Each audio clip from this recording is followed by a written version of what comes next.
Assalamualaikum warahmatullahi wabarakatuh. Bertemu lagi dengan saya Fitri Rahmawati, calon guru penggerak angkatan 10 dari SK Kopi Pandeglang, Kabupaten Pandeglang. Berikut ini adalah tugas modul 3.1, yaitu pengambilan keputusan berbasis nilai-nilai kebajikan sebagai pemimpin. Adapun kepala sekolah yang saya wawancara adalah Bapak Romi Priyatna dari SK Kopi Pandeglang dan Ibu Husnul Khotimah dari SKH Hanifah Kota Serang. Selamat menyaksikan.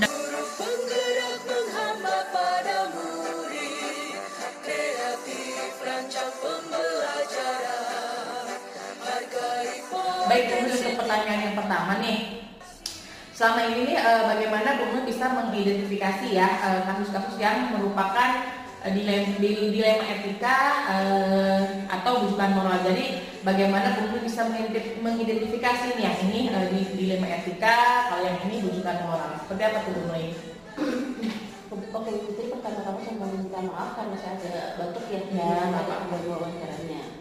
Untuk dilema etika atau kebutuhan moral, biasanya saya melihat dari sudut pandang pihaknya nih. Kalau misalnya satu pihak A dan pihak B dua-duanya baik ya, tentang hal yang baik, tidak ada yang menyimpang, dua-duanya mengandung kebajikan buat dua-dua pihak, maka saya berpikir itu adalah dilema etika. Sedangkan kalau satu halnya itu positif tapi satu pihak lain itu bertentangan dengan aturan, maka itu adalah rujukan moral. Nah, Bu Nur kemudian selama ini bagaimana Bu Nur menjalankan pengambilan keputusan di sekolah Bu Nur, terutama untuk kasus-kasus di mana ada dua kepentingan yang sama-sama benar atau sama-sama mengandung nilai kebajikan gitu. Oke, begini Bu Fitri, memang sebagai kepala sekolah saya juga baru ya. Jadi kepala sekolah itu baru, karena sekolah saya juga baru dirintis, maka semuanya mulai dari awal, termasuk juga dalam kasus-kasus seperti ini. Untuk yang kasus dilema etika memang beberapa kali ditemukan. Yang pertama kasusnya di sekolah saya kan ada dua guru, mereka itu masih kuliah. Jadi yang pertama itu kasus Bu Siva itu meminta izin untuk membuat penelitian tentang materinya, itu materi dia tentang anak-anak, tapi di sekolah sebelah, sedangkan dia juga punya kewajiban untuk mengajar di sekolah saya.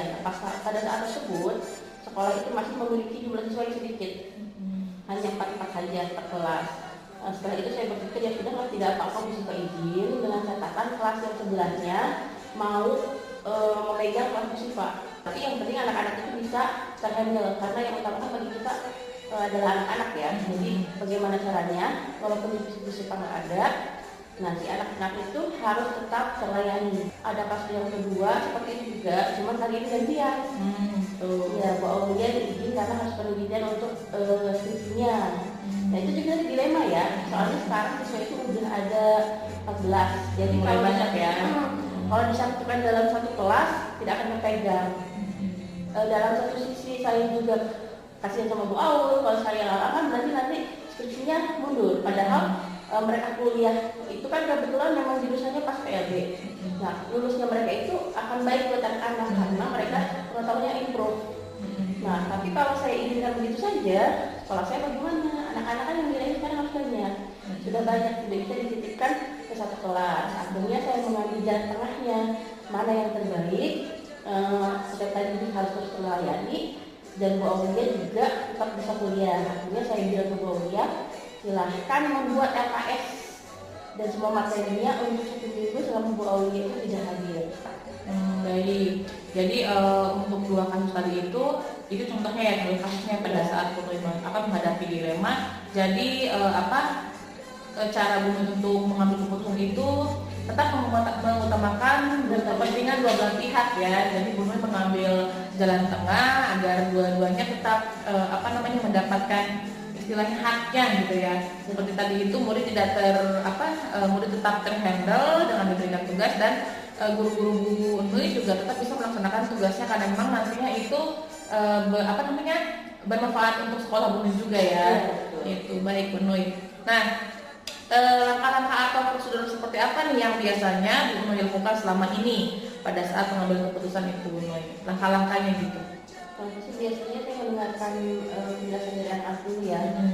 Kira-kira masalahnya apa, terus saya juga beberapa saat dicek juga kira-kira poin A itu yang lebih baiknya bagaimana, poin B itu secara keseluruhannya ceritanya bagaimana, terus saya tarik di jalan tengahnya.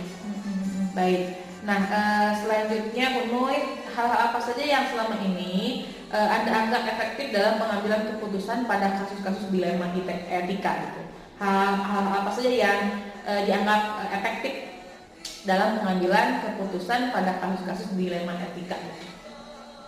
Hal-hal yang menurut saya efektif itu kita memang harus belajar untuk adil ya, adil, tapi tetap kita harus memanusiakan manusia. Karena walaupun adil tapi menyakitkan bagi salah satu pihak itu kan tidak baik juga. Jadi bagaimana caranya bisa adil di titik tengah dan juga dua pihak itu tidak merasa dirugikan.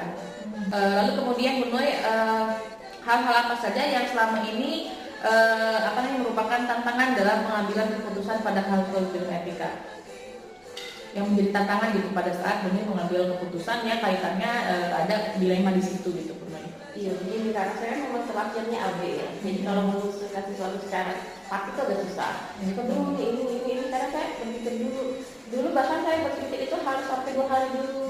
Tapi karena sekarang kan memang sudah jadi kepala sekolah, segalanya harus cepat tanggap, cepat selesai. Biasanya saya meminta waktu udah 30 menit dulu. Nah 30 menit itu harus membahas pikiran kira-kira mana yang terbaik gitu. Jadi itu yang agak susah buat saya. Jadi kesulitannya atau tantangannya itu harus mengambil keputusan dengan cepat. cepat. Ya. Kemudian apakah Bu Nuy itu punya jadwal tertentu Bu Nuy dalam menyelesaikan suatu masalah? Misalnya ketika Bu Nuy dihadapkan pada kasus dilema etika, apakah Bu Nuy langsung menyelesaikan permasalahan pada saat itu juga, atau misalnya menunggu bikin jadwalnya nih kita selesaikan masalah ini di hari anu gitu, di hari apa gitu. Terus bentuk atau prosedur seperti apa yang biasanya dijalankan untuk menyelesaikan kasus tersebut? Kalau jadwal saya tidak punya ya, jadi ketika ada kasus mari dibicarakan. Kalau memang saya sedang tidak ada di sekolah, maka saya biasanya malamnya ketika anak-anak udah santai saya group call. Jadi kita ambil keputusan bersama-sama itu lewat group call. Misalkan nggak terlalu lama ya, soalnya nanti khawatirnya kalau terlalu lama itu kasihan ke yang menunggu keputusan kita. Gitu. Kemudian apakah ada faktor atau seseorang gitu yang mempengaruhi, yang selama ini mempengaruhi atau membantu Bu Nuy dalam pengambilan keputusan dalam kasus-kasus dilema etika Bu Nuy? Ada untuk kasus-kasus yang lama biasanya saya menelpon kakak saya kira-kira apa yang saya lakukan itu baik untuk kedua pihak dan juga kadang saya telepon saya. Baik. Nah dari semua hal yang telah disampaikan tadi Bu Nuy, kira-kira pembelajaran apa yang dapat Ibu Nuy petik dari pengalaman Bu Nuy pada saat mengambil keputusan dilema etika? Iya, ternyata yang pembelajaran yang saya bisa petik adalah menjadi seorang pemimpin itu sangat sulit ya. Harus terus belajar dari waktu ke waktu dan juga harus bisa mendalami kalau misalnya dari etika itu kan rata-rata memasukkan manusia ya, maksudnya itu berhubungan dengan manusia, maka kita harus bisa mendalami kira-kira karakter si A itu bagaimana, si B itu bagaimana, orang itu bagaimana, supaya kita bisa memberikan keputusan yang adil gitu aja sih. Yang berarti pembelajarannya adalah bahwa kita sebagai kepala sekolah harus belajar dan belajar. Gitu. Lahirkan profil pelajar Pancasila, belajar bergerak berbagi untuk negeri. Baik Bapak, langsung ke pertanyaan pertama ya Pak ya. Nah selama ini kan Bapak sebagai kepala sekolah nih mungkin sudah sering menemukan atau menghadapi kasus-kasus yang merupakan dilema etika atau rujukan moral. Nah, bagaimana Bapak bisa mengidentifikasi kasus-kasus ini yang mana nih yang merupakan dilema etika atau ini adalah rujukan moral? Baik Bapak. Nah, lalu nih bagaimana nih Bapak menjalankan pengambilan keputusan di sekolah Bapak nih, terutama untuk kasus-kasus di mana ada dua kepentingan yang sama-sama benar atau sama-sama mengandung nilai kebajikan.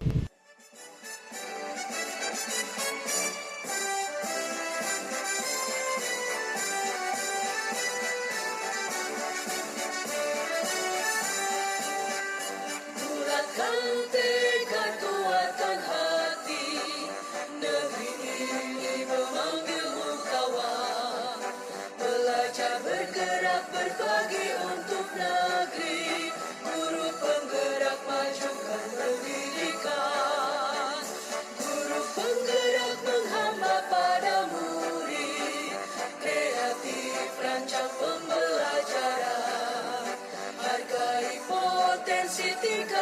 berprestasi, lahirkan profil pelajar Pancasila.